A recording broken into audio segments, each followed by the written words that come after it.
The chapel was quiet, its old wooden doors creaking as the townsfolk filed in, whispering behind gloved hands. All eyes drifted toward the widowed rancher, John Mallory, sitting tall yet visibly weighed down by grief.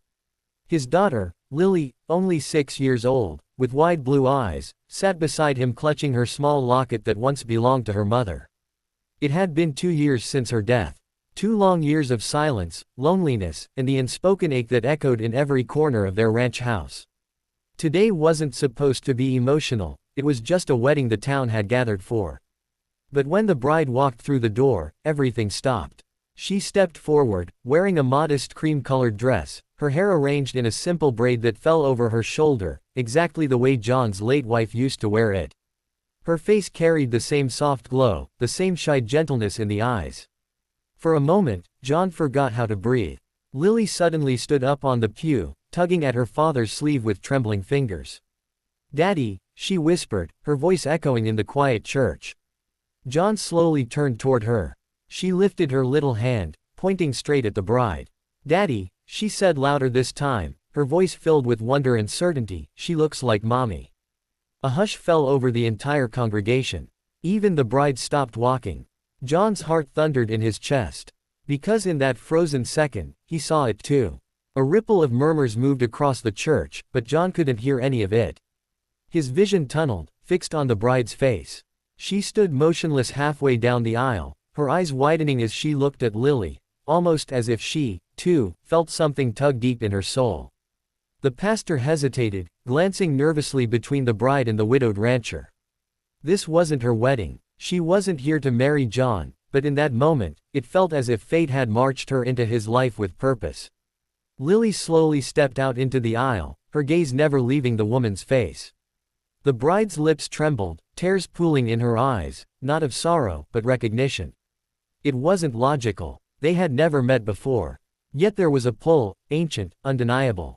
John rose from his seat. The bride lowered her veil completely, tears slipping down her cheeks as Lily approached her and gently touched her hand, as if a child reaching for her mother after waking from a nightmare. "You came back," Lily whispered with absolute innocence. The bride gasped. John took a step forward, his voice roughened with emotion he could no longer contain. "Miss, what is your name?" She wiped her tears, eyes shining with something unspoken. "My name is Evelyn," she said softly. "But, your daughter just called me by a name I haven't heard in years." John's brows furrowed. Lily's voice trembled as she whispered again. "Mommy." Evelyn dropped to her knees, unable to stand beneath the weight of the child's gaze. Lily's tiny hands cupped her face as if confirming her existence, her expression calm, almost relieved. But the adults around them weren't calm at all. John's heartbeat echoed in his ears. His feet moved of their own accord, bringing him closer until he stood merely inches away. He could see it now, faint, barely visible, but there, the same dimple in the left cheek Lily had inherited from her late mother, or so he believed. "I buried my wife with my own hands," John said, voice shaking. "I saw her take her last breath." Evelyn's eyes filled again, and for the first time, her voice broke. "I am not the woman you buried, but I know her." A collective gasp swept through the church. Lily tugged gently on Evelyn's sleeve. "Mommy used to hum to me when I was in her tummy," she said softly. "You're humming the same song." John froze. He hadn't noticed. In her distress, Evelyn was silently humming under her breath, the lullaby only his wife knew. A lullaby no one else had ever heard. "Who are you?" John demanded, stepping closer, caught between fear and desperate hope. Evelyn slowly reached inside her dress pocket and pulled out a faded, worn ribbon. A ribbon John had buried with his wife.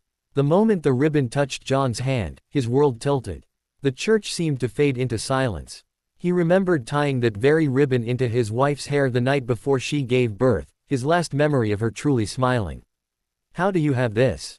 he whispered. Evelyn's fingers trembled as she held his gaze. "Because she gave it to me, the night she died. And she made me swear an oath." John stepped back, stunned. Panic flickered across his face as reality and impossibility warred inside him. Evelyn continued, her voice calm despite the storm around her. "Your wife had a twin sister, hidden at birth. They were separated to protect them from a family curse. One was meant to live among men, the other was hidden away in the mountains with a secret order." Murmurs rose around the room, fear, awe, disbelief. She found me only days before her death, Evelyn said, her eyes now glistening not with fear, but purpose. She knew she wouldn't survive the birth.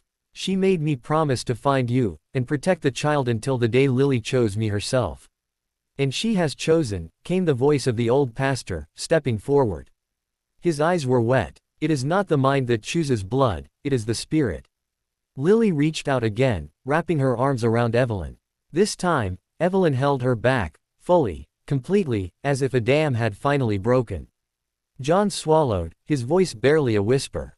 Are you here to replace her, or to bring her back to me?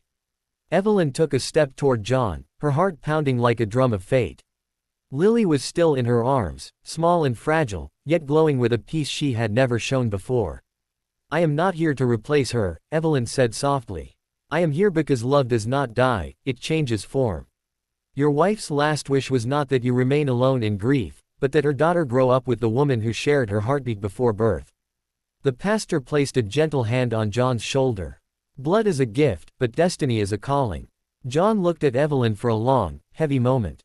His grief, long buried, rose up, but with it, something else, recognition. In Evelyn's eyes, he saw the same fierce kindness, the same steady strength that his wife had carried. Not her reflection, but her continuation. Lily reached out her small hand and placed it in her father's, then guided both their hands onto Evelyn's.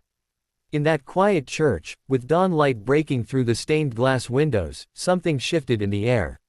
Not a replacement, a restoration. John's voice broke as he finally spoke. Then stay, not as a guest, not as a burden, but as the woman destiny brought to finish what was left undone. Tears shimmered in Evelyn's eyes.